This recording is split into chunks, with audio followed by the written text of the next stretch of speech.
ఇక్కడ సమూయేలు మొదటి గ్రంథము 12వ అధ్యాయం 22వ వచనంలో యెహోవా మనలందరినీ తనకు జనముగా చేసుకున్నటకు దేవుడు ఇష్టపడుతున్నాడండి. మీ అమ్మాయిని మా అబ్బాయి చేసుకుంటానికి మీరు ఇష్టపడుతున్నాం అంటారా అనరా? ఎవరండి పెళ్ళిళ్ళు ఏమంటారు చెప్పండి? ఇప్పుడు దేవుడికి ఏది ఇష్టం అంటండి? నిన్ను నన్ను మనందరిని కూడా ఆయనకి జనాంగంగా చేసుకోవడానికి ఇష్టపడుతున్నాడండి. అర్థమైందండి? ఇది ఎంత గొప్ప ధన్యతో చూడండి. కనీసము పెద్ద కులం వాళ్ళు చిన్న కులం వాళ్ళు తమ కులంలో చేర్చుకుంటారండి? చెప్పండి, యథార్థంగా చెప్పండి. పై అంతస్తు వాళ్ళు కింద వాళ్ళని మాతో సమానం అంటారు ఇప్పుడన్నా? కానీ సర్వ సృష్టికర్త, సర్వశక్తి గల దేవుడు, అందరికంటే పైనామం కలిగిన వాడు, మహోన్నతమైనటువంటి స్థలాల్లో నివసించేవాడు, సృష్టికర్త అయినటువంటి దేవుడు నిన్ను నన్ను మనల్ని ఏం చేయడానికి ఇష్టపడుతున్నాడు చెప్పండి? ఆ మాట అర్థమయ్యేది అందరూ చెప్పాలి. ఆయనకి మనల్ని జనాంగంగా చేసుకోవడానికి ఇష్టపడుతున్నాడు. ప్రభునందు ప్రియమైనటువంటి వారులారా, ఇది ఎంత గొప్ప ధన్యతో గుర్తించండి. పేతురు గారు ఈ విషయాన్ని ఎలా రాశాడండి? పేతురు గారు రాసినటువంటి పత్రికలో గనక మనం గమనించినట్లయితే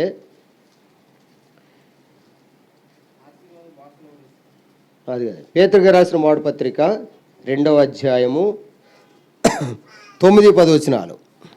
పేతురు గారు రాసిన మొదటి పత్రిక 2వ అధ్యాయం 9-10 వచనాలు.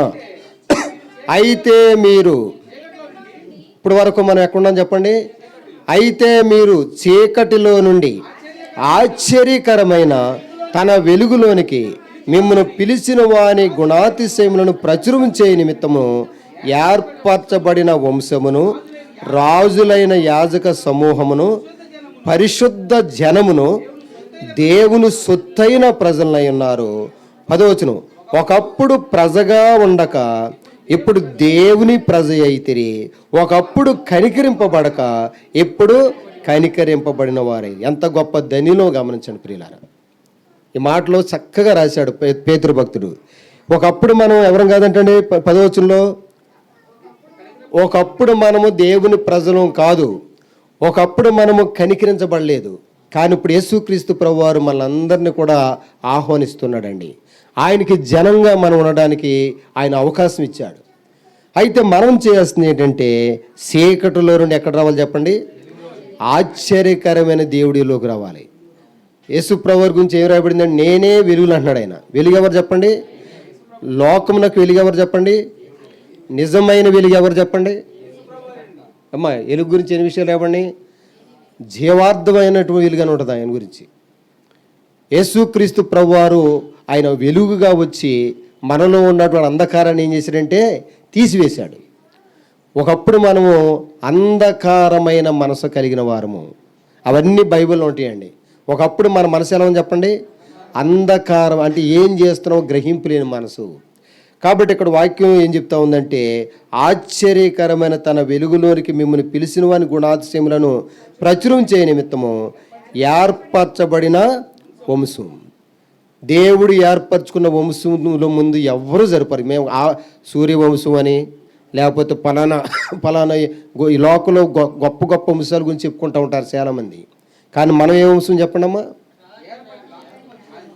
ఏర్పరచబడినటువంటి వంశము. దేవుడు ప్రత్యేకంగా మనం ఒక వంశంగా చేశాడు. తర్వాత రాజులైన యాజక సమూహం. ఈ ప్రపంచంలో ఏ గొప్ప రాజు కూడాను దేవుడు చేసుకున్న రాజుల ముందు సరిపోరు. ఆఖరికి బురద రాజులు కూడా ఏమని చెప్పుకుంటారండి? మేము రాజులు అని చెప్పుకుంటూ ఉంటారు. ఏ రాజులు చెప్పండి? వాళ్ళు కూడా ఏం చెప్పుకుంటుంటారు?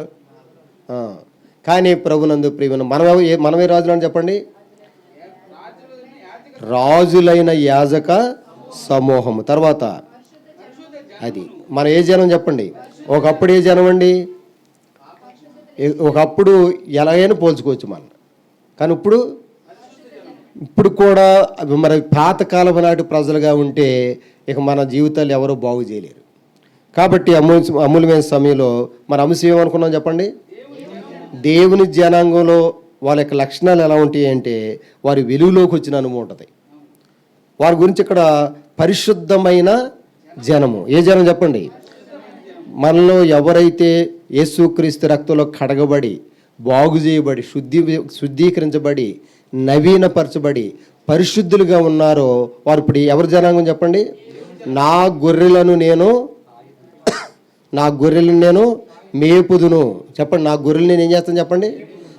దేవుడు మిమ్మల్ని మేపాలంటే, కాయాలంటే, భద్రపరచాలంటే ఇప్పుడు మీరు ఎవరు గొర్రెలుగా ఉండాలి? మనందరం కూడా దేవుని గొర్రెలుగా మారిపోవాలి. అందుకని ఇక్కడ ఎవరు రాయబడిందంటే 9వ వచనం, పరిశుద్ధ జనమును దేవుని సొత్తైన. మీ సొత్తు ఏంటి? మీకు ఏముందంటే ఏం చెప్తారు? నాకు ఒక ఇల్లు ఉందండి, కారు ఉందండి, లేకపోతే ఇన్ని ఎకరాలు పొలం ఉందండి, ఇంత బంగారం ఉందండి అని చెప్తారా? మాకు ఇన్ని జతల చెప్పులు ఉండి అని చెప్తారండి? ఏం చెప్తారండి? ఇన్ని జతల చెప్పులు ఉండి అని ఎవరైనా ఎప్పుడని చెప్పారా? విలువైన వాటిలో చెప్పుకుంటారు. దేవుడు మరి ప్రపంచంలో ఎన్నో గొప్ప, మనము మనుషుల్ని పెద్ద పట్టించుకోగానే మిగిలినట్లు అది గొప్ప ఇది గొప్ప అని చెప్పుకుంటూ ఉంటాం. దేవుడికి నీ సొత్తు ఏంటి ప్రభు అంటే ఏమన్నారు చెప్పండి? ఇక్కడ చూడండి, ఆ వచ్చిన నుంచి చెప్పండి. నా ప్రజలే నా ఆస్తి అని ఏం చెప్పాడు చెప్పండి? నేనే వారికి స్వాస్థ్యం అన్నాడండి ఆయన. దేవుణ్ణి ఎవరన్నా నువ్వు గొప్పగా ఎంచేది ఏదన్నా ఉంటే చెప్పమంటే నా ప్రజలే నాకు గొప్పోళ్ళు అంటాడు ఆయన. మనమైతే ఏం చెప్తాం చెప్పండి? ఆస్తులు చెప్పరమ్మా, మీరు ఏది చెప్పరా? నా యొక్క ఉద్యోగం లేదా నా వ్యాపారం నేను సంపాదించిన ఆటలు గొప్పగా చెప్పుకుంటాం. దేవుణ్ణి అడిగితే మరి సంఖ్యాకాండంలోనో నిర్గమకాండంలో మరి ద్వితీయోపదేశకాండంలో ప్రాముఖ్యం మాట చూడండి. యాకోబు ఆయన స్వాస్థ్య భావన ఉండదండి. చూడండి, అది దేవుడికి ఎంత ఇష్టమో. నిర్గమకాండము 15వ అధ్యాయంలో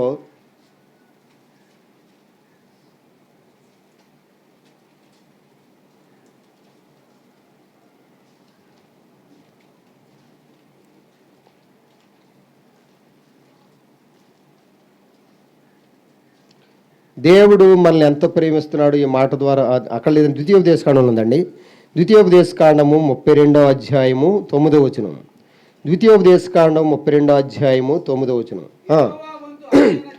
యెహోవా వంతు ఆయన జనమే, ఆయన స్వాస్థ్య భాగము యాకోబే.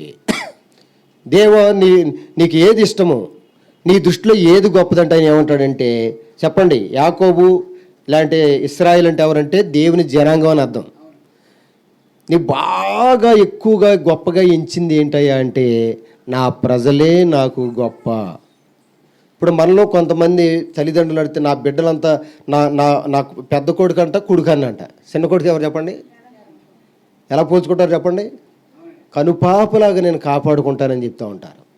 అలాగన మన విధానాలు వేరు, దేవుడి విధానాలు వేరు. దేవుణ్ణి కనుక ఎవరన్నా అడిగితే నీ వంతు ఏంటి, నీ స్వాస్థ్యం ఏంటి, నీకు బాగా అపరిమితంగా నువ్వు బాధ్యత తీసుకునేది ఏంటంటే నా ప్రజలే అని చెప్తాడు ఆయన. కాబట్టి దేవుడు ఆయన ప్రజలమైనటువంటి మనల్ని ఇంత విలువగా చూసుకుంటా ఉంటే మనమే విలువ తక్కువ జీవితం జీవిస్తాం. మనం ఎలాంటి జీవితం జీవిస్తాం? విలువ లేని జీవితం, పట్టింపు లేని జీవితం, లెక్కలేని జీవితం. అలాంటి జీవితం, సౌకబారునైనటువంటి జీవితం దేవుని ప్రజలు జీవించకూడదు.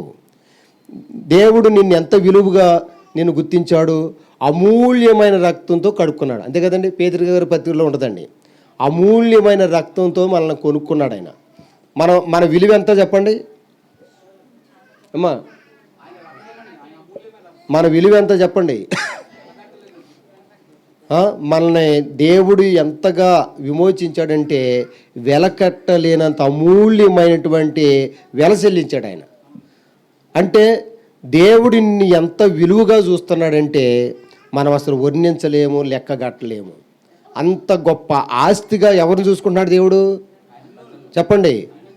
ఆయన ప్రజలమైనటువంటి ఆయన జనాంగమైన మనం చూసుకుంటూ ఉన్నాడు. కాబట్టి లోకంలో మనం జీవించాల్సినటువంటి జీవితం ఏంటంటే విలువైన జీవితము, అమూల్యమైన జీవితం. దేవుని ప్రజలు ఎలా జీవించాలో అలా జీవించాలండి. యేసు ప్రభువు ఈ లోకంలో ఎలా జీవించాడు, ఆయనే మనకు మాదిరి. ఆయనలాగా మనం మారిపోవాలండి. ఆయన మనం పుట్టించుకునేటప్పుడు కూడా ఎలా పుట్టించుకున్నాడు? తన స్వరూపమందు తన పోలికలో. అయితే మనం అన్నీ కోల్పోయాం. ఇప్పుడు తిరిగి రూపాంతరం చెందాలి. మనం ఎలా చెందాలి చెప్పండి?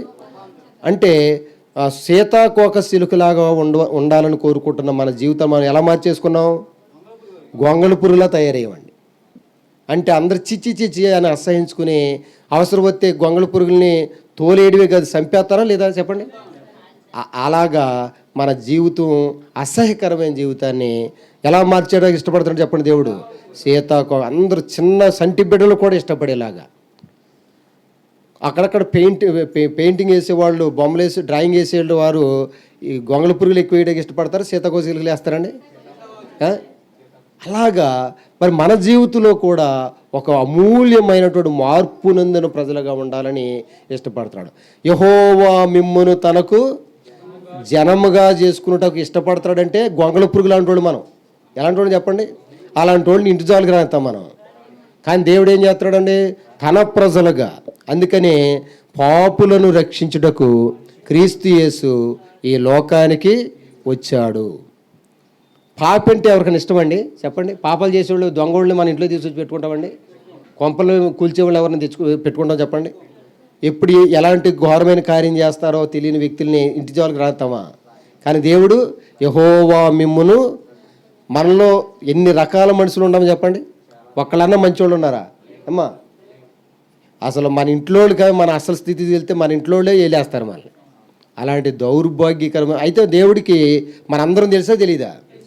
అయినా కానీ ఏమంటున్నాడంటే యెహోవా మిమ్మును తనకు జనంగా చేసుకోవడానికి ఇష్టపడతాడు. అయితే కొన్ని కండిషన్లు ఉన్నాయండి. ఎలా పడితే అలాగ మనం ఉంటాయి అసలు ఆయనకు అస్సలు కుదరదు. ఎలా పడితే అలా ఉంటాం అనేది.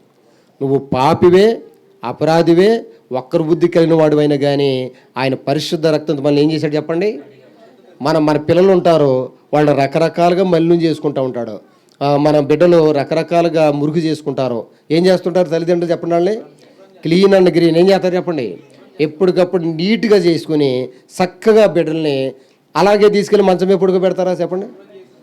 అలాగా మన జీవితంలో దేవుడు కూడా రకరకాల అవలక్షణాలతో ఉన్న మన జీవితాల్ని బాగు చేసి, శుద్ధి చేసి, క్షేమాభివృద్ధి కలగజేసి ఆయన తన ప్రజలు చేసుకోవడానికి ఇష్టపడతాడండి. అందుకనే 11వ పాటలో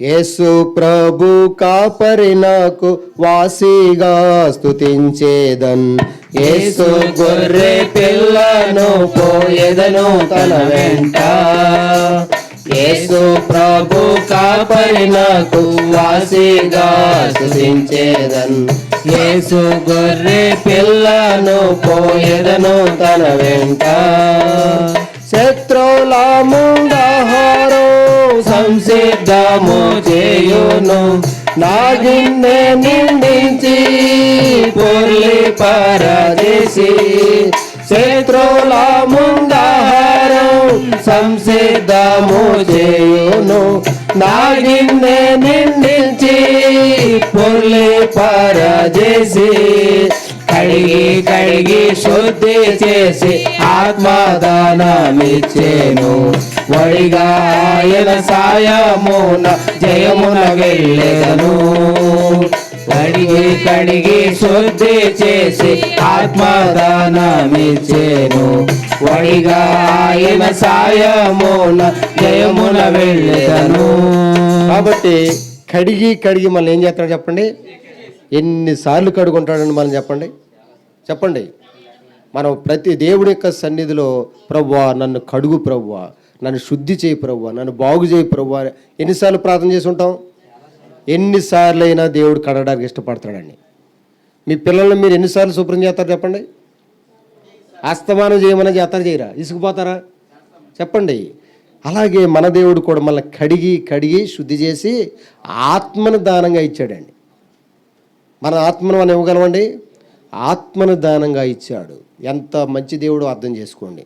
అలా అందుకనే ద్వితీయోపదేశ కాండంలో కనుక ఒక ప్రాముఖ్యమైన మాట మనం చూసుకుంటే అది చూసుకున్నాం కదండి. ఇప్పుడు అది యెహోవా వంతు ఆయన జనమే, ఆయన స్వాస్థి. నీ ఆస్తి ఏంటి అంటే ఏం చెప్తాడు ఆయన? మీ ఆస్తి ఏంటంటే మనం ఏం చెప్తాం? అసలే దేవుడే నా ఆస్తి అని ఎవరో చెప్తారా? కానీ ఏం చెప్తారు? ఇవి మన కలిగి ఉన్న వాటిని చెప్తూ ఉంటారు. మరి దేవుడిని అడిగితే సృష్టి అంతా ఆయనదైనా కానీ ఆయన ఎవరు చూపిస్తాడు? ఇదిగో నా కుమారుడు, నా కుమార్తె, నువ్వు నా దాసుడైన యోబు సంగతి ఎవరితో చెప్పుకుంటున్నాడు? అక్కడ సాతాను గారితో కూడా చెప్పుకుంటున్నాడు. ఊజు దేశంలో పలానా యోబు అని ఉన్నాడు, నా సేవకుడు, అతను ఎప్పుడైనా చూసావని అడుగుతాడండి. చూడండి, అలా చెప్పుకోవాలి మనల్ని. ఇప్పుడు మనోళ్ళు ఎవరన్నా ఎక్కడన్నా పట్టబడ్డానికి ఏదో పాపంలో మనోళ్ళని చెప్పుకుంటామండి మనం. ఒకవేళ ఎవరో చెప్తే ప్రయత్నం చేసిన మావాడు కాదు, ఎప్పుడో చచ్చిపోయాడు అంటారు మనోడు. ఏమంటారు చెప్పండి? ఎప్పుడో వదిలేసుకున్నా అంటారు అవసరం వస్తే. కానీ మన దేవుడు మట్టికి మనల్ని ఎన్నడూ విడవడు, ఎడబాయడు. ఎప్పుడు కూడా నువ్వు ఎప్పుడు మంచోడు అని ఎప్పుడు మన బుద్ధి భావం చెప్పండి. చూపు మంచిది కాదు, మాట తీరు మంచిది కాదు, మన ఏది అరికాలు మొలకుండండి వరకు శిరస్సు నుండి సిరిపాదాల వరకు ఎక్కడ చూసినా ఏమండి చెప్పండి? పచ్చి మామూలు ఎండిపోయినవి కూడా కాదు, పచ్చి గాయాలు. ఎక్కడ చూసినా కానీ లోపాలు, పాపాలు అన్నీ. యెషయా గ్రంథం మొదటి అధ్యాయంలో లిస్ట్ అంతా ఉంటుందండి. ఇలాంటి వ్యక్తుల దేవదూతలు నవ్వుతూ ఉంటారు. ఇంకేమన్నా దేవుడేంటి ఇదేంటి ఎలాంటి వాళ్ళు మట్టోళ్ళ మనం ఎవరిని చెప్పండి? మట్టోళ్ళు చెప్పండి. ఈ మట్టిగాడిని కోరుకుంటున్నాడు ఏంటండి ఈయన అనుకుంటాడు. కానీ మట్టిలో నుండి మనల్ని ఎలా చేస్తాడు దేవుడు? మాణిక్యాలుగా ఎలా చేస్తాడు చెప్పండి? అది మసిబొగ్గులు లాంటి మన జీవితాలని ఎలా చేస్తాడు చెప్పండి? ఎలాగండి? మసిబొగ్గులు నుండి మేలు బంగారం వద్ద వజ్రాలు చెప్పండి, వజ్రాలు. దేవుడు మన జీవితాల్ని వాళ్ళకి దేవదూతలకి మిగిలినోడికి మనం ఎలా కాపాడుతున్నామంటే మసిబొగ్గుల్లాగా, మా కుమ్మరవాని చేతిలో కుండగాడిలాగా కాపాడుతున్నాం మనం. దేవుడికి ఎలా కాపాడుతున్నాం మనం? నాణ్యమైన మేలిమి బంగారంలాగా, వజ్రాల్లాగా. కాకి పిల్ల ఎవరి ముద్దండి? మీకు ముద్ద. చూడండి, అది ఆ పిల్లని పాపని ఎత్తుకున్నారు. మరి మిగిలినోడు బయట అలా ఎత్తుకోవట్లేదంటే ఎవరి పిల్లలు వాళ్ళకే ముద్దు. దేవుడిని అడిగితే కుంటోడు, మనలో కుంటోళ్ళు ఉన్నారు, గూనోళ్ళు ఉన్నారు, రకరకాల అంగవైకల్యం కలిగిన వారు ఉన్నారు, చూడడానికి పెద్ద బాగోనోళ్ళు. కానీ దేవుడికి వాళ్ళు ఎలా కాపాడతారు చెప్పండి? దేవుడి ఎంతో ఇష్టం అండి. దేవుడికి ఇష్టమైన ప్రజలు మనం ఎప్పుడు కూడా తిరస్కరించకూడదు. కాబట్టి నిర్గమకాండము 19వ అధ్యాయము 6వ వచనం. నిర్గమ 19:6.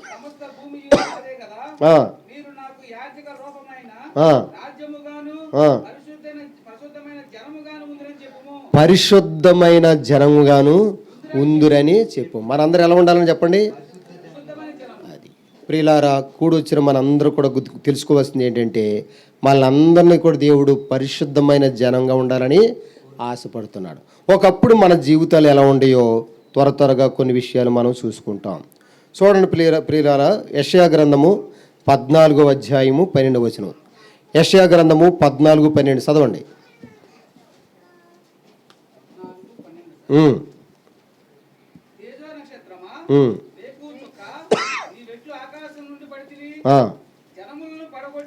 చాలండి.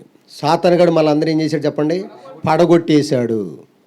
మనందరం నిలబడాల్సినాడు. ఇప్పుడు దొంగ పాస్టర్ గారు కూడా పడిపోయిన వాళ్ళు నిలబడుతున్నారు, నిలబడిన వాళ్ళు పడగొడుతున్నారు చెప్పండి. అదొక పెద్ద ఘనకార్యం అంటున్నారు అందరూ కూడా. ఏమ్మా చెప్పండి? భలే పడగొట్టేశాడు అంటున్నారు చాలామంది. సాతానుగాడికి దురాత్మ నిండినటువంటి కొంతమంది మనుషులకి ఏది శాతం అయిందంటే నిలబడి ఉన్నోళ్ళు పడగొడతాం సులువా, నిలబడతాం సులువండి? జీవితాలను పాడు చేయడం సులువా, నిలబెడతాం సులువా? కుటుంబాలను కాపాడడం సులువా, పడగొట్టడం సులువా చెప్పండి? సాతానుగాడి పనిలేండి పడగొట్టే పని. చక్కగా పచ్చని సంవత్సరాలని పాడు చేసేవాళ్ళు ఎక్కువ మంది ఉంటారు, కానీ నిలబెట్టేవాళ్ళు ఎంతమంది ఉంటారు చెప్పండి? తక్కువ మంది ఉంటారు. కానీ సాతానుగాడి గులక్షణం ఏంటంటే జనాలు ఏం చేసి చెప్పండి? ఇప్పుడు మనం కూడా ఇంతకుముందు పడిపోయి ఉన్నామా, నిలబడి ఉన్నాం చెప్పండి?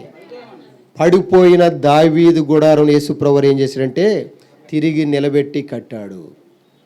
మనం ఒకప్పుడు ఎలాంటి వాళ్ళం అంటే పడిపోయి ఉన్నాం. ఎలా పడిపోయి ఉన్నామో, నేను పడిపోయి ఉంటాం ఏంటన్నా మీరు అనుకుంటే యోహాను గారు రాసిన మాడపత్రికలో మాట చదవండి. యోహాను గారు రాసిన మాడపత్రికలో ఆఖరి అధ్యాయము 5వ అధ్యాయం 19వ వచనం. యోహాను గారు రాసిన మాడపత్రిక 5:19.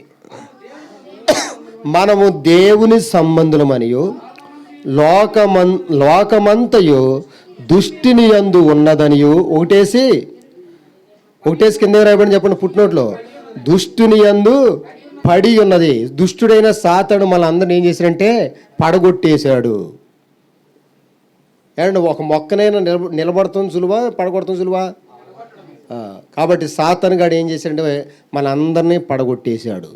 యేసు ప్రభువు వచ్చి మన జీవితాన్ని ఏం చేశాడంటే తిన్నగా నిలబెట్టాడు. కాబట్టి ఒకప్పుడు మనము పడిపోయి ఉన్నవారము.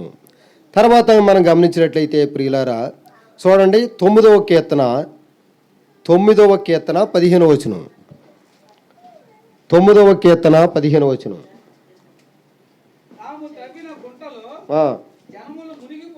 అది ఒకప్పుడు మన బతికి ఏంటంటే గుంటలు తవ్వుతాం. గుంట కాడ నక్క అంటారు చూడండి. ఒకప్పుడు మనకు గుంట నక్కలు అంటుండే. పరమగీతాల్లో కూడా అదే మాట ఉంటుందండి, ద్రాక్ష వనములు పాడు చేయు గుంట నక్కలు. ఒకప్పుడు మనం గుంటలు తవ్వి ఎవరిని ఎక్కడ పాడు చేద్దామా అనేటువంటి రకాల జనాంగము. కాసుకుని కూర్చుని ఎంతోమంది జీవితాలు మనం పాడవడమే కదా, ఇతరులు కూడా పాడు చేసిన వారము. అలాంటి వ్యక్తిని ఎవరైనా ఇష్టపడతారండి? యెహోవా మిమ్మును తనకు జనంగా చేసుకున్నటకు ఇష్టం కలిగి ఉన్నాడంటే ఎలాంటి వాళ్ళ అంటే ఎలాంటి వాళ్ళని. కాబట్టి ప్రభునందు ప్రియమైనటువంటి వాళ్ళారా, యెషయా గ్రంథము 60వ అధ్యాయము 12వ వచనం. యెషయా గ్రంథము 60:12.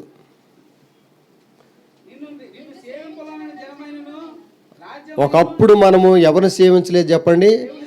దేవుణ్ణి సేవించకుండా ఎవరిని పూజించి సేవించాం మనకు తెలుసు.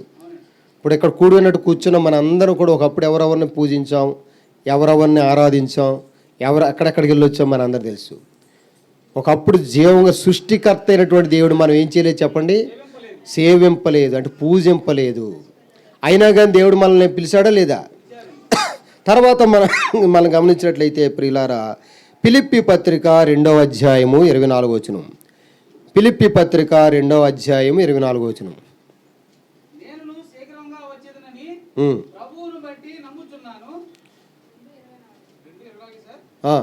అంతేనా? ఒక్క నిమిషం.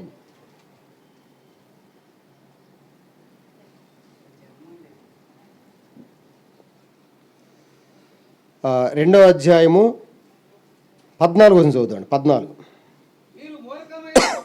అది వక్ర జనము. ఒకప్పుడు మనం ఎవరు చెప్పండి? మూర్ఖులైనా ఎవరు దేవుండి అందరూ కూడా. ఒకప్పుడు నువ్వు నేను మనం ఎలాంటి వాళ్ళు చెప్పండి? మూర్ఖులమైన వక్ర బుద్ధి కలిగిన జనాంగము. మనకున్న వంకర టింకలు ఇంకెవరైనా ఉంటాయండి? ఎందులో చూసినా వంకరే, ఎక్కడా కూడా సరైన విధానం లేదు. కానీ యేసుక్రీస్తు ప్రభు చక్కని మార్గం. యేసు ప్రభు ఎలా తిన్నని మార్గం అండి. ఆయన అయితే తిన్నగా ఉంటాడు, మనమైతే ఎన్ని వంకర్లు ఎన్ని టింకర్లు, ఎక్కడ ఇప్పుడు ఎలా ఉంటామో తెలియదు. మూర్ఖమైన వక్ర జనాంగము. ఇలాంటి వాళ్ళ దేవుడు తన సొంత జనాంగం చేసుకుని ఇష్టపడింది. కాబట్టి మనము ఎంత ఆరాధన చేసినా, ఎంతగా స్తుతించినా, హృదయమాన ఆయన కీర్తించినా, ఎంతగా సమర్పించుకున్నా రుణం తీర్చుకోగలమండి? అంత గొప్ప దేవుడు మనల్ని తన సొంత ప్రజలుగా చేసుకోవడానికి ఇష్టపడుతున్నాడు. తర్వాత మనం గమనించినట్లయితే ప్రభునందు ప్రియమైన వాళ్ళారా చూడండి, న్యాయాధిపతుల గ్రంథము 11వ అధ్యాయము 3వ వచనం. న్యాయాధిపతుల గ్రంథము 11:3.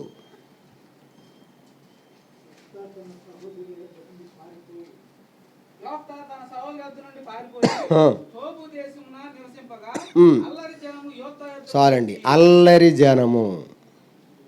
ఒకప్పుడు ఎలాంటి జనం చెప్పండి? మనం ఎంతోమందిని మనం అల్లరి చేసాం, మనల్ని ఎంతోమంది ఏం చేశారు చెప్పండి? గాలు చేసేసారు. వీడు ఇలాంటి వాడు, అలాంటి వాడు, ఇలాంటిది అలాంటిది. చూడండి, ప్రజలు ఎలాంటి వాళ్ళు చెప్పండి? అల్లరి జనాంగంగా ఉండేవాళ్ళము. దేవుడు దేనికి కర్తగాడు చెప్పండి? దేవుడు సమాధానానికే కర్త. కానీ అందరు చెప్పట్లేదు, వాక్యం చదవట్లేదు మీరు. అల్లరికి కర్త కాడు. అల్లరి ఉండకాడు ఎవరు ఉండరు చెప్పండి? గోలగాలు చేసేస్తుంటారు. చూడండి, సినిమాల్లో ఏం చేస్తారు చెప్పండి? గోలగాలు చేసేస్తారు. మందిరాల్లో కూడా ఈ మధ్యన మొదలెట్టేశారండి. ఆమేన్ హల్లెలూయా సప్పటి అరిచేసుకుంటా ఆటలాగా ఆడియన్స్ లాగా అయిపోయారు. అర్థమైందండి? అల్లరి ఉండకాడు ఎవరు ఉండరు చెప్పండి? యేసు ప్రభువు ఉండరు. అక్కడ ఆయన ఉండకాడ సమాధానంగా ప్రశాంతంగా ఉంటుందండి. ఇప్పుడు కొన్ని సంఘాలు ఎలా జరుగుతాయి అంటే ఆ పైన ఆయన ఏదో చెప్పుకుంటారు, ఇక్కడ గోల అరిచేత అలాంటివి చూసారు ఎక్కడ మీరు చెప్పండి. అక్కడ అలాంటి స్థలాల్లో ప్రభువారు ఉండవు. అందుకని ఇక్కడ అల్లరి జనము. చెప్పండి, ఏ జనం చెప్పండి? అల్లరి జనము. 9వ అధ్యాయము 38వ వచనం. న్యాయాధిపతుల గ్రంథము 9:38.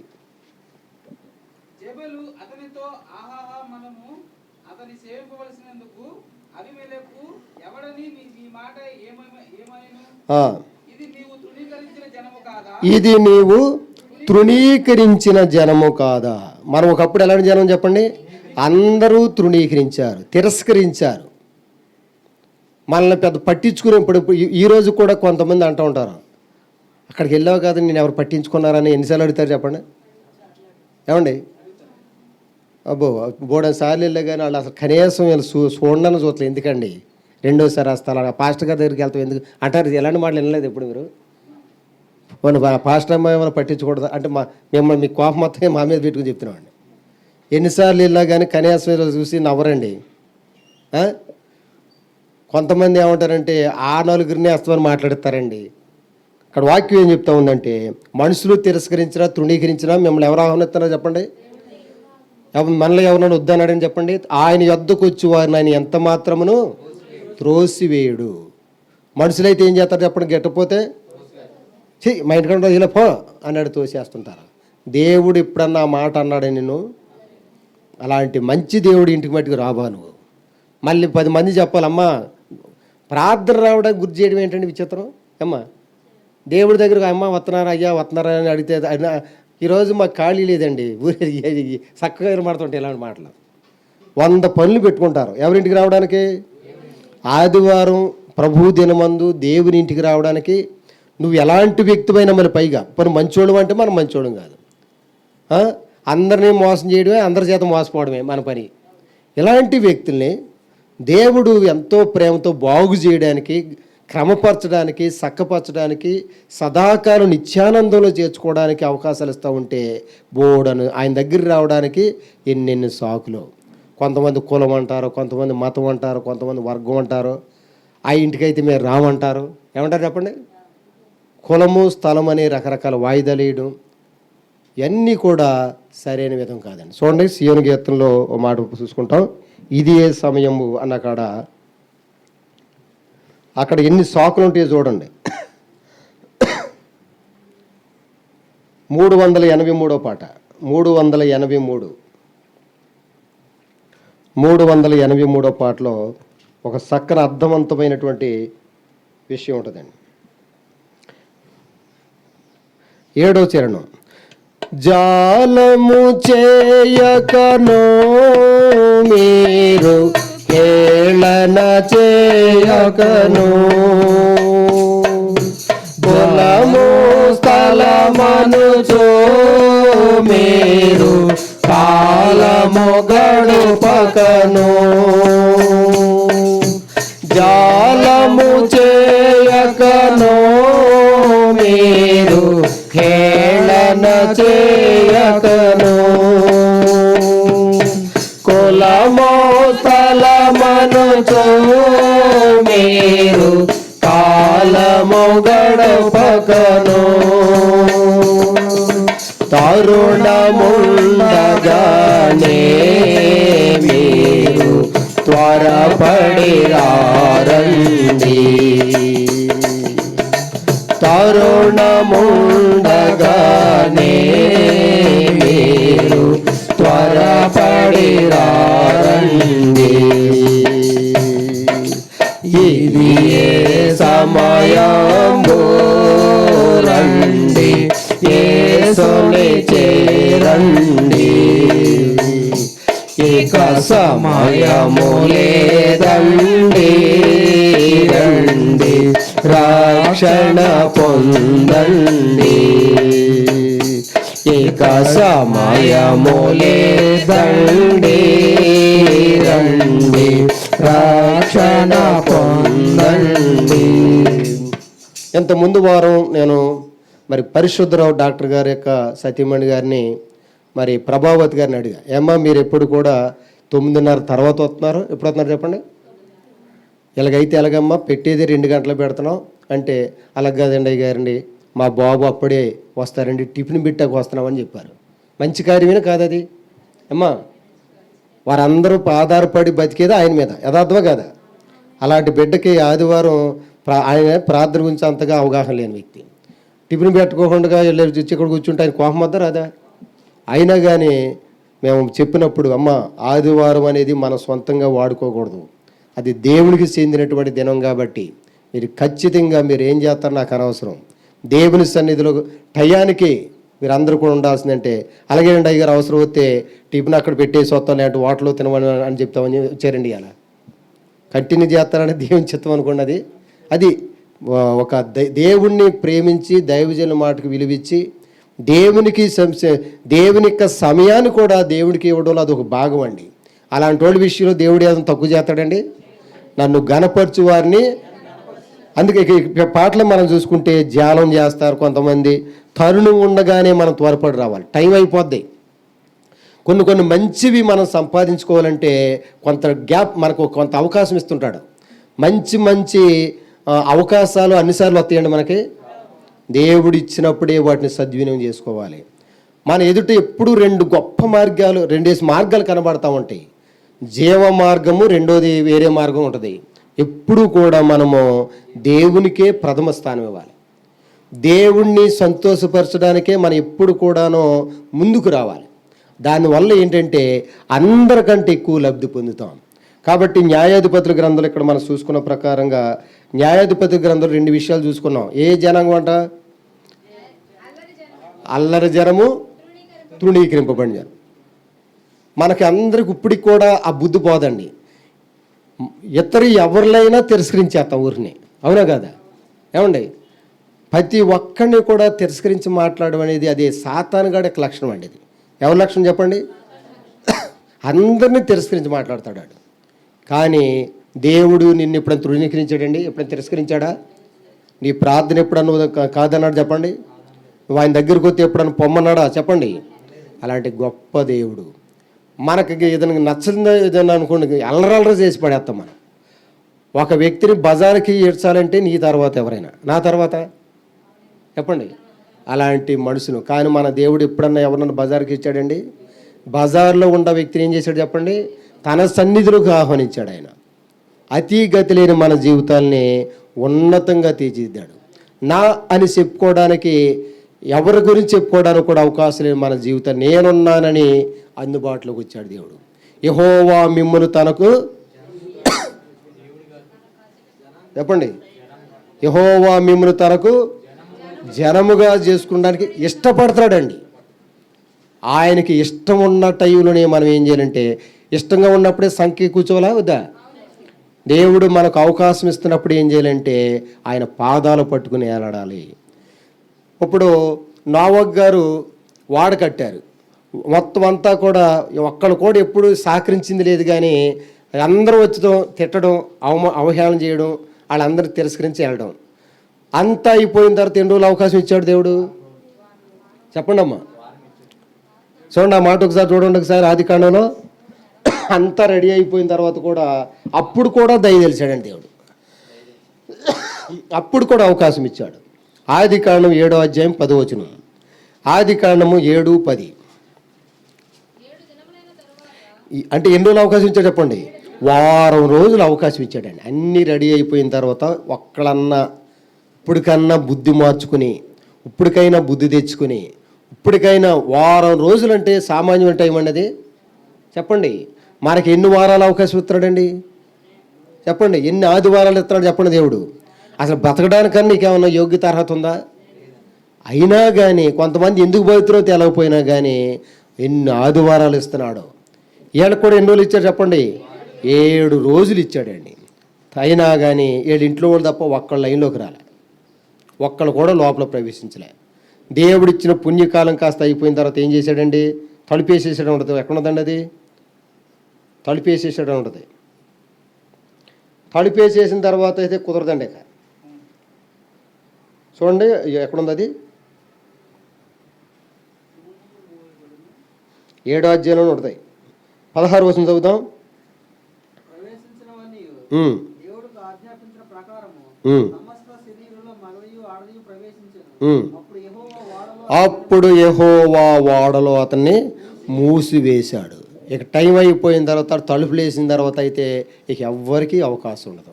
అందుకనే మనకందరికి ద్వారాలు తెరబడి కొంతమంది మన ప్రాంతం వాళ్ళు ఎవరన్నా మంచి రోజు వాళ్ళ మంచి రోజు అనుకున్న రోజు కానీ ఎవరైనా చనిపోతే ఏమంటారు చెప్పండి?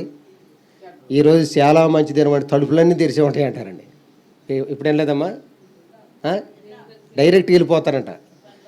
వాళ్ళు ఎలాంటి వాళ్ళు అయినా కటికి కూలీలు చేసినటువంటి, కొంపలు కూల్చినటువంటి, ఎన్నో జీవితాలు పాడు చేసిన వాళ్ళు అయినా సరే ఆ రోజు చచ్చిపోతే ఏమంటారు చెప్పండి వాళ్ళని?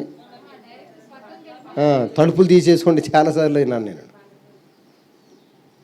చనిపోయే రోజు తలుపులు తెరిచి, మనకు ఇప్పటికీ కూడా తలుపులు తెరిచే ఉంచాడు దేవుడు. తలుపు నీ యొద్ద తెరిచి ఉన్నాను, ఎవరు దాన్ని ఉందా లేదా బైబిల్ అన్నమాట. ఇప్పటికీ కూడా నీకు అవకాశం ఉంది నువ్వు మార్పును అందడానికి. తర్వాత మనం గమనిస్తే ద్వితీయోపదేశకాండం 32:28 మనం ఎలాంటి వాళ్ళు చూసుకుంటున్నామండి. ఎలాంటి వాళ్ళు దేవుడు ఏర్పరచుకున్నాడు, ఎలాంటి వాళ్ళు దేవుడు తన సొంత ప్రజలు చేసుకుంటున్నాడో. ద్వితీయోపదేశకాండము 32:28 వారు ఏం లేని జనం చెప్పండి? ఆలోచన లేని జనము, వివేచన లేని జనం. ఆలోచన లేదు, వివేచన లేదు. దేవుడు ఎందుకని ఇలాంటి అవకాశం ఇస్తున్నా అసలు ఎవరైనా ఆలోచిస్తారండి? ఎంతవరకు కూడా మన ఆలోచనలు వేరేగా ఉంటాయి.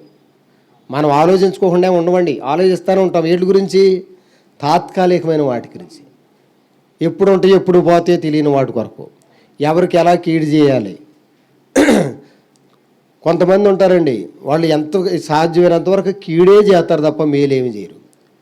సుబుద్ధి కలిగిన భార్య గురించి, గుణవతైన భార్య గురించి ఏం రాయబడింది చెప్పండి? ఆమె తాను బ్రతుకు దినములన్నీ, స్త్రీలారా మీరు పెళ్ళైన వాళ్ళు చెప్పండి అమ్మా, మీ బాధ్యత కదా అది. సాటైన సహాయంగా ఇచ్చాడు. దేనికి ఇచ్చాడు?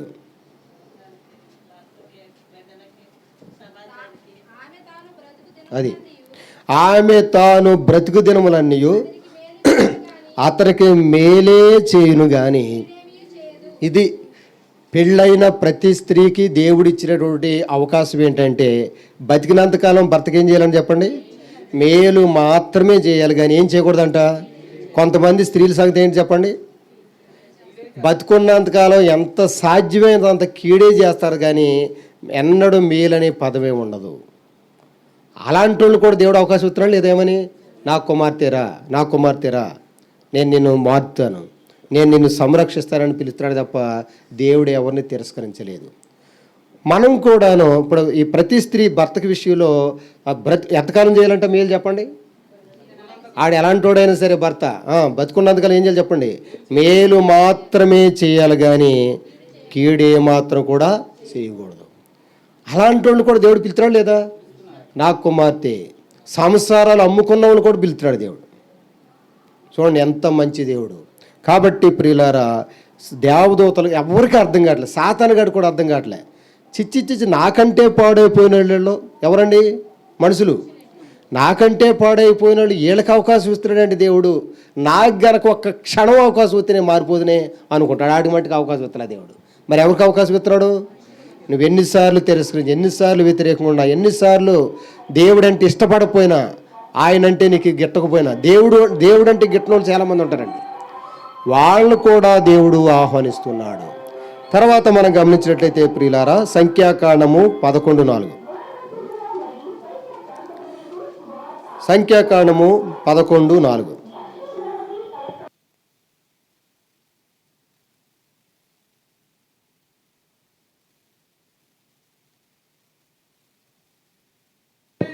చాలండి. సంఖ్యాకాండము 11వ అధ్యాయము 11 కదండి, 4వ వచనంలో ఏ జనాంగం ఉంటామని చెప్పండి? మిశ్రిత జనాంగము. మిక్స్డ్, అన్నీ మిక్సింగ్ అయిపోతాయి. అన్ని రకాల లక్షణాలు మనలో ఉన్నాయి, అవునా కదా? అటు మంచిగా ఉన్నట్టుకుంటాం, ఇటు చెడ్డ వ్యక్తి నువ్వే, మంచి వ్యక్తి నువ్వే. మీ ఇంట్లోనే నువ్వు ఒకళ్ళు మంచిగా ఉంటావు, ఒకళ్ళు చెడ్డగా ఉంటావు, అవునా కదా? మిశ్రిత జనం అండి. ఎప్పుడు ఎవరి దగ్గర ఎలా ఉంటామో మనకే తెలియదు. కాబట్టి ఇలాంటి మిక్సింగ్ అన్నీ మనలో ఉంటాయి. అప్పుడే సినిమా పాటలు పాడతాం చెప్పండి, అప్పుడే ఒక మనిషిని తిడతాం, అప్పుడే ఒక మనిషిని పొగుడుతాం. అసలు ఇలాంటి వాళ్ళు ఎవరు ప్రేమిస్తారు చెప్పండి? ఇంత మనిషి అంతా నటించేవాళ్ళు ఎవరు ఉంటారండి? చెప్పండి. మనుషుల్లాగా సాతానుగాడు కూడా నటించలేడు. ఇలాంటి వ్యక్తిని ఎవరు ప్రేమిస్తున్నారు చెప్పండి? నోరు తెరవండి అందరం. దేవుడు మనల్ని పిలుస్తున్నాడు. నా కుమారుడా, నువ్వు ఎలాంటి వ్యక్తివైనా నాకు ఇష్టమే. చెప్పండి, దేవుడు ఏమన్నాడు చెప్పండి? నువ్వు ఎలాంటి వ్యక్తివైనా సరే నాకు ఇష్టమే, నేను నిన్ను బాగు చేసుకుంటాను. నీ హృదయంలో నాకేమి చెప్పండి? సోటివ్వు, నా దగ్గరికి రా, నా యొక్క వాక్యాన్ని నువ్వు ఉపయోగించుకో, నాకు ప్రార్థన చేయి, నన్ను గనపరచు, నా యొక్క సన్నిధిలో నువ్వు నడుచుచు నిందారహితుడిగా ఉంటావు నేర్చుకో, నేను నిన్ను గొప్ప ప్రజలుగా చేస్తాను. దేవుడు ఎన్నో ఆశీర్వాదాలతో ఇంపడానికి ఇష్టపడుతున్నాడండి. తర్వాత మనం గమనించినట్లయితే 43వ కీర్తన మొదటి వచనం, త్వర తీయండి. 43వ కీర్తన మొదటి వచనం. దేవా, ఉమ్. నాకు న్యాయం తీర్చుము. ఆ. భక్తి లేని జనముతో, ఏ జనం చెప్పండి? భక్తి లేని జనముతో. మనలో ఇప్పటికి కూడా ఏం లేదు చెప్పండి? భక్తి అంటేనే లేదు. అయినా కానీ దేవుడు మనల్ని ఆయన ప్రజలుగా చేసుకోవడం ఇష్టపడతాడు. మనం ఏ జనాంగం చెప్పండి? భక్తి లేని జనము. అయినా కానీ దేవుడు ఇష్టపడుతున్నాడు. ఇర్మియా గ్రంథము 6:23. ఇర్మియా గ్రంథము 6:23.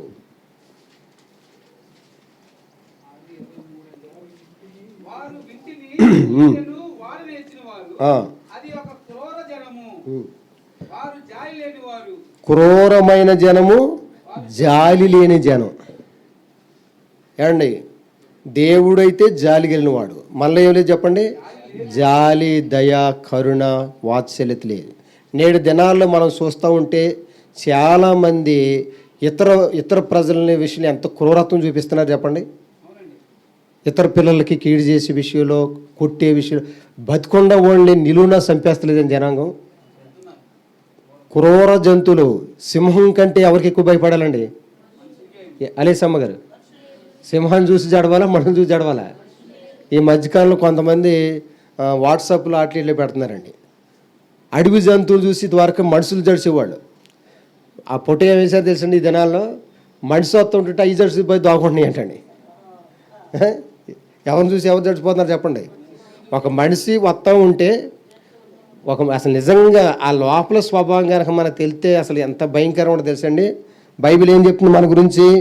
క్రూరమైన జనాంగము, జాలి లేని జనాంగం. మనం వారంటే ఆడలేడు కదా, నువ్వే నేనే. మనలో ఏమి లేదు చెప్పండి? జాలి లేదు. మరి ఏముంది? క్రూరత్వం. సింహాలు పోటీ పడగలిగితే మనతో, వాటికి ఆకలి ఎత్తేనే ఆ సింహాల కంటే ఆకలి వేసినప్పుడు మట్టుకే వేటాడి తింటే తప్ప మరి పక్కోళ్ళు భోజనం కూడా తినవండి. మనం చెప్పండి, ఎప్పుడు ఎలా క్రూరులుగా మారిపోతాం. అత్యంత క్రూరమైన వారు. ఇలాంటి వాళ్ళు అసలు ఈ దేవదూతలు కూడా అర్థం కావట్లేదు, సాతానికి అర్థం కావట్లే. మహాదూతలు, శెరూబులు, కెరూబులు, అసలు ఎవరు కూడా దేవుడికి అంత ఇష్టం లేదు. కానీ దేవుడికి ఎవరంటే ఎక్కువ ఇష్టం చెప్పండి? మనం నువ్వేమైనా మంచివాడు, నేను మంచిదానా, మంచి వ్యక్తులు అంటే క్రూరత్వం ఎక్కడ లేని క్రూరత్వం అలా ఉంది. జాలి, దయ లేదు, వాత్సల్యత లేదు, అన్నీ పనికిరాని లక్షణాలే. అయినా కానీ దేవుడు ఇప్పుడు ఒక పిల్లోడు దొంగతనం చేసి తల్లి దగ్గర దోకుంటా ఉంటే తీసుకెళ్ళి పెట్టద్దండి? ఏం చేద్దాం చెప్పండి? నేనేనయ్యా ఈ తేడా చేసింది ఎవరు చెప్పండి? అమ్మ నేనే నా బిడ్డ కాదని దాసేసుకుని నీ పొరపాటున నాదని ఎంచు అన్నట్టుగా వారి మీద వేసేసి ఉంటారు. కానీ వాళ్ళ బిడ్డలు ఏం చేస్తారు చెప్పండి? మన మనుషులమే ఇలా ఉంటే మరి మన దేవుడు ఎంత గొప్పవాడండి. మనకు రావాల్సిన శిక్ష అంతా ఎవరు భరించారు చెప్పండి? శిక్షార్హులమే మనం. శిక్ష అంతా ఎవరు భరించారు? మనల్ని మట్టికి సురక్షితంగా ఉంచాడు. యెహోవా రెక్కల క్రింద సురక్షితంగా ఉండడానికి నువ్వు వచ్చావన్నారు. ఎవరితో? రూతమ్మ గారు ఏమన్నా మంచి వంశమా? ఏ వంశం చెప్పండి ఆమెది? మోయాబి. అంటే మోయాబి అంటే వ్యభిచారులు అని అర్థం. మోయాబిలు ఎవరు చెప్పండి? అలాంటి వంశంలో వచ్చి అందరికంటే యోగ్యంగా జీవించింది. వారి వంశం ఎలాంటి చెప్పండి? వర్షావాయు లేదు, ఎవరు పుట్టారో అసలు ఎవరో కూడా అసలు ఎవరికి తెలియదు. అలాంటి వ్యక్తుల మధ్య నుండి వచ్చి ఇశ్రాయేలు కంటే యోగ్యంగా జీవించిందండి. మన జీవితంలో కూడా ఇలాంటి చక్కని అవకాశం ఇస్తున్నాడు. ఒకప్పుడు మనము యొప్తా గురించి చదువుతామండి. ఎవరు చెప్పండి? న్యాయాధిపతుల గ్రంథంలో యెఫ్తా గారు వారి తల్లి వేశ్య కొడుకు అంట. ఎవరు కూడా చెప్పండి. అలాంటి వ్యక్తి అందరికంటే గొప్పగా మారిపోయాడు. దేవుడికి కావాల్సింది ఏంటంటే నువ్వు ఎవరు పుట్టావు, నువ్వు ఒకప్పుడు నువ్వు నీ నీ బ్యాక్గ్రౌండ్ లేదు. పెళ్లి చేసేవాళ్ళు కూడా వెనకమల ఎవరెవరని వెతుక్కుంటా ఉంటారు. దేవుడు ఏం చూడ్డండి. నువ్వు ఏ కులం, ఏ మతం, ఏ వర్గం, నల్లోడువా, తెల్లోడు, చిన్నోడువా, పెద్దోడువా, అక్కడోడా, ఇక్కడోడువా, అంటరాని వాడు ఏమి చూడు. ఎంత మారావు దేవుడు చూసేది ఏంటి చెప్పండి. దేవుడిచ్చిన అవకాశాలను ఉపయోగించుకుని ఎంతగా సద్వినియోగం చేసుకుని ఇవి చూస్తూ ఉంటాడు. ప్రాముఖ్యమైన మాట 2-3 చూసుకుని మనం ఊహించేసుకుంటామండి. ఇలాంటి బైబిల్ ఎన్నో ఉంటాయండి. లేఖన భాగాల్లో కనుక మనం గమనించినట్లయితే యెషయా గ్రంథము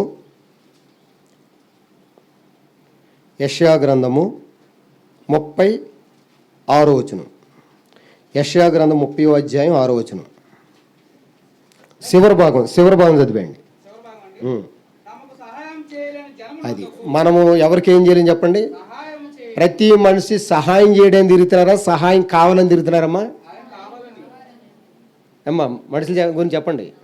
ప్రతి ఒక్కరు కూడా ఎవరైనా సహాయం చేస్తే బాగుండు అనుకుంటా తిరుగుతున్నారా, అందరికీ సహాయం చేయాలని తిరుగుతున్నారా? యథార్థం చెప్పండి అమ్మా. ప్రతి ఒక్కరికి ఎన్నో అక్రతలు ఉన్నాయి.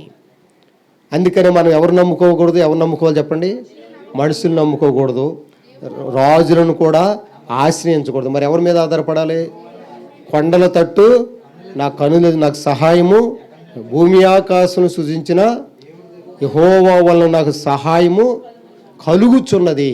చూడండి, కీర్తనల మాట చూడండి, ప్రాముఖ్యమైన మాట. మనుషులు ఏ మనిషి కూడా అందరికీ అవసరాలే తప్ప ఎవరు కూడా ఇతర అవసరాలు తీర్చలేరు. ఆ మాట కాదమ్మా.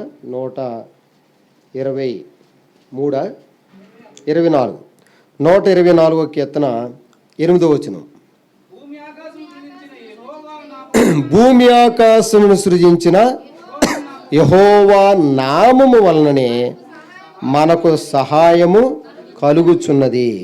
121 కీర్తన 2వ వచనంలో కూడా యెహోవా వలననే నాకు సహాయము కలుగును, ఆయన భూమి ఆకాశములను సృజించినవాడు. అక్కడ కలుగును అని రాయబడింది. ఆల్రెడీ 124 కీర్తన 8వ వచనం చూస్తే కలుగుచున్నది అని రాయబడింది. ఆయన ఎవరికైనా ఏం చేయగలరు చెప్పండి. ఏమ్మా దేవుడు 1-2 సహాయాలు చేస్తారా? బతికినంతకాలం సహాయం చేయగలుగుతాడు.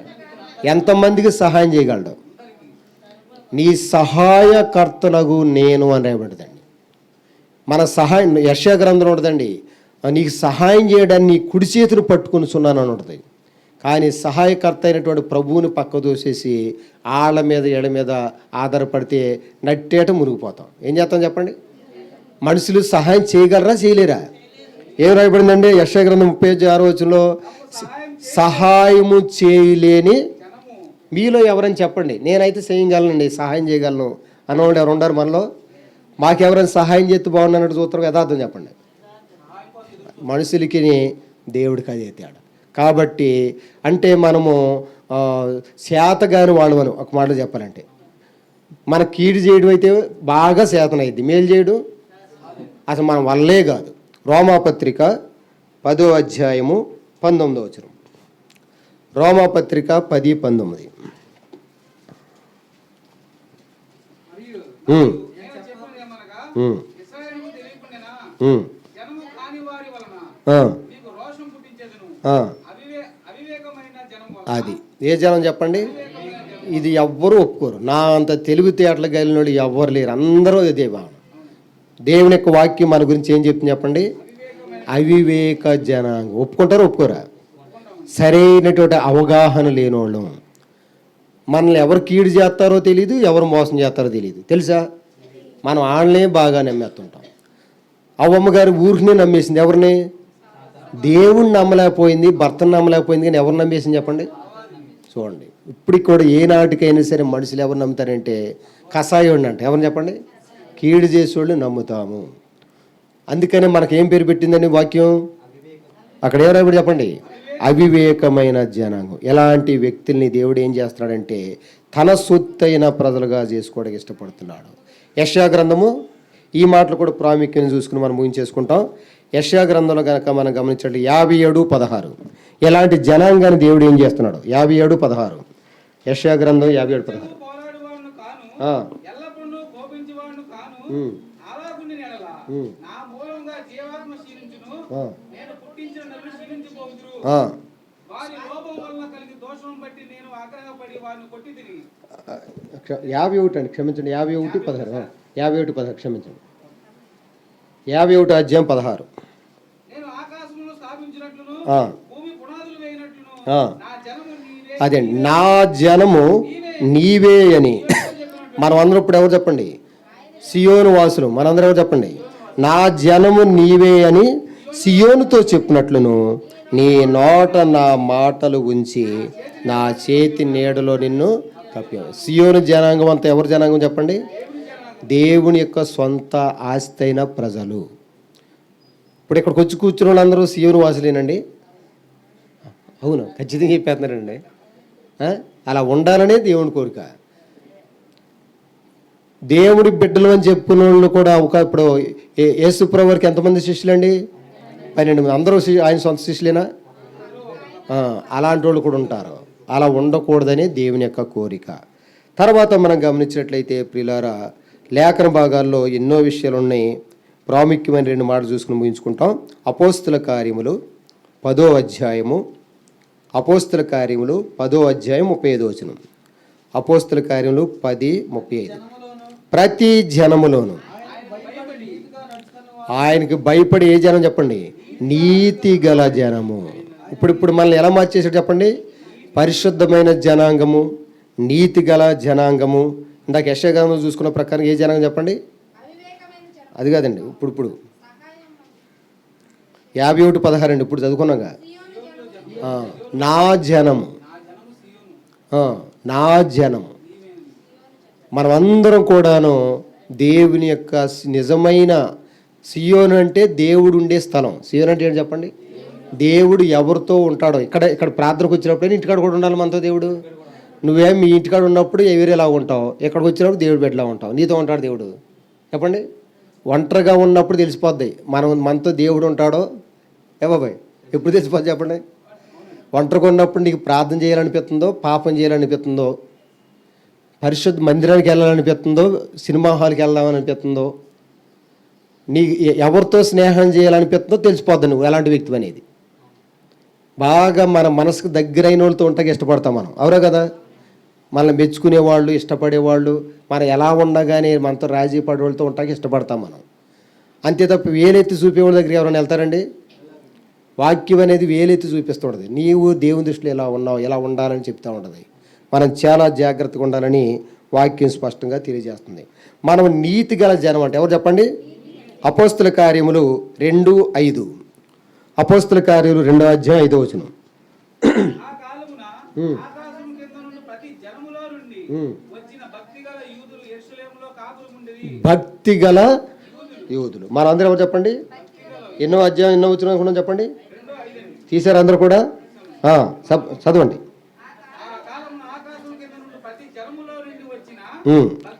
అది నిజమైన భక్తి గల జనాంగంగా మనం ఉండాలి. అంతకుముందు చేసిన భక్తికి ఇప్పుడు చేసిన భక్తి తేడా ఉండాలి వద్దా? ఇప్పుడు నిజమైనటువంటి భక్తి గల జనాంగంగా మనం ఉండాలి. తర్వాత మనం గమనించినట్లయితే 1 రాజుల గ్రంథం 3వ అధ్యాయం 9వ వచనం. 1 రాజుల గ్రంథం 3:9.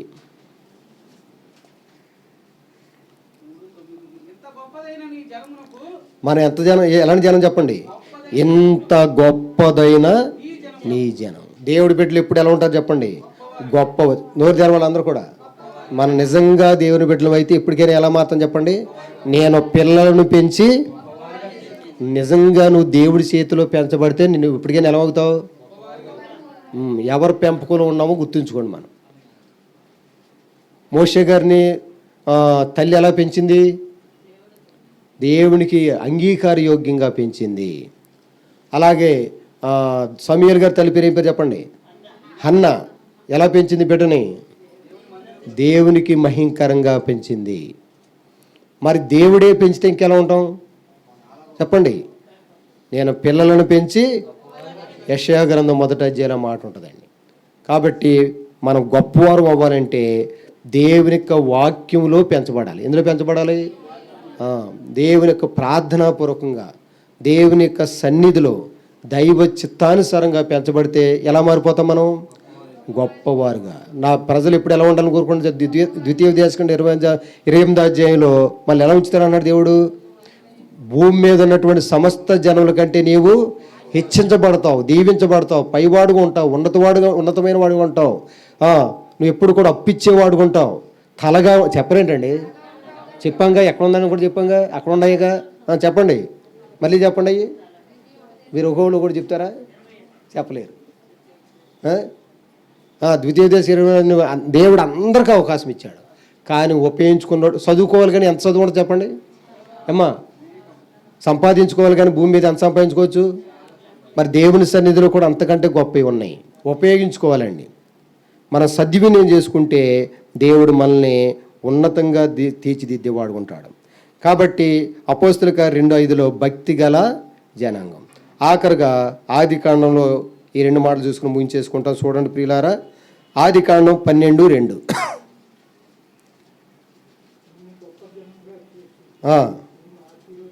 నిన్ను దేవుడు ఎలా చేస్తాడని చెప్పండి.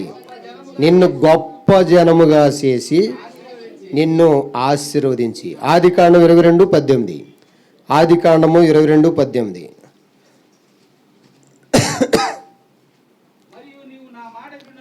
ఎవరి మాట వినాలి చెప్పండి మనందరం. మరియు నీవు నా మాట వినినందున భూలోకములోని జీనులందరూ నీ సంతానం వలన. చూడండి, ఈ యొక్క ఆశీర్వాదాన్ని నీతో ముగించడం దేవునికి ఇష్టం లేదు. ఎవరి సంతానం వల్ల చెప్పండి? దేవుడి సంతానం. నువ్వు దేవుడి సంతానం అయితే నీ బిడ్డల విషయంలో కూడా ఎవరు చూసుకుంటారు? నీకంటే ఎక్కువ ఆశీర్వదిస్తాడు. గమనించండి, నీ బిడ్డలు నువ్వు ప్రయోజకులు చేసేదానికంటే దేవుడు ఇంకా ఉన్నతంగా చేస్తాడు. అందరికీ మన బిడ్డల ద్వారా ఏం కలిగిద్దని చెప్పండి. అందరు కలిసి ఈ మాట కూడా చూసుకుని మనం ముగించుకుంటాం. చూడండి, యెషయా గ్రంథము 61:9 చూసుకుని ముగించుకుంటాం. యెషయా గ్రంథము 61:9. అందరూ తీయండి, పేజీ నెంబర్ చెప్పండి.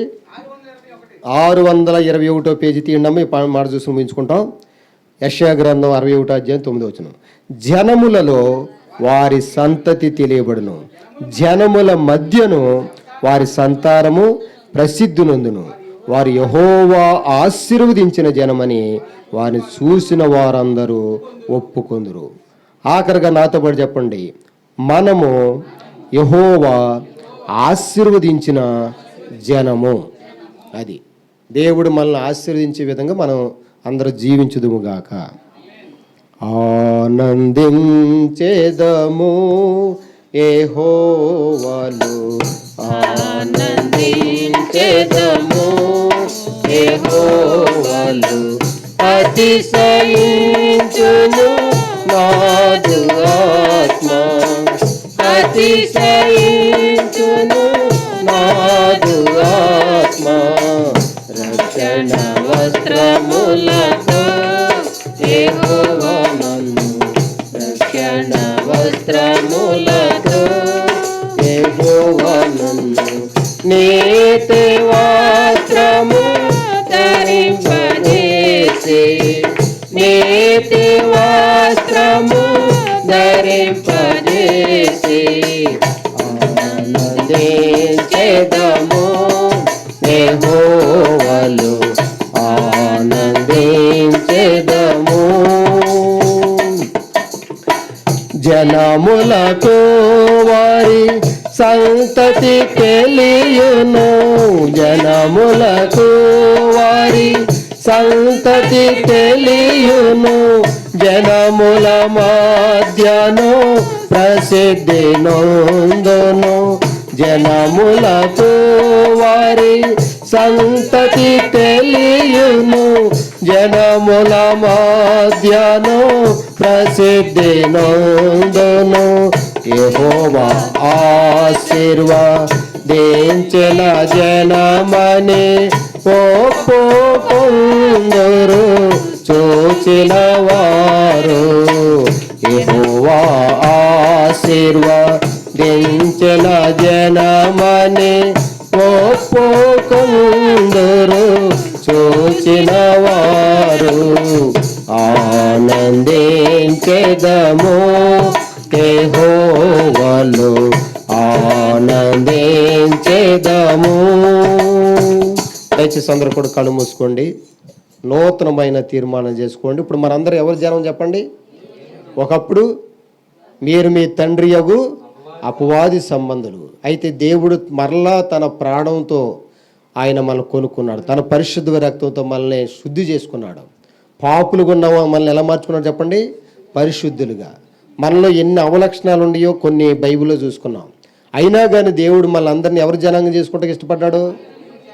అయితే మనము చీకట్లో ఉన్న మనం ఎక్కడ రావాలి చెప్పండి? ఆశ్చర్యకరం తన వెలుగు, రాజులైన యాజక సమూహం, దేవుని సొత్తైన ప్రజలుగా మారిపోవాలి, నీతిగల జనాంగంగా. ఇందా మన అపోస్తులుగా 2వ అధ్యాయంలో ఏ జనాంగం చెప్పండి?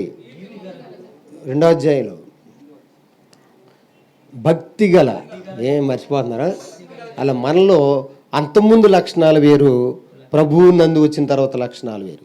ఈ విధంగా ఉంటే మనము గొప్ప జనాంగంగా మారిపోతాం, ఆశీర్వదించబడిన జనాంగంగా మారిపోతాం, నిత్యరాజ్య వారసత్వం కూడా మన తర్వాత మన పిల్లలు కూడా మనకంటే ఎక్కువగా దేవుని చేత ఆశీర్వదించబడతారు.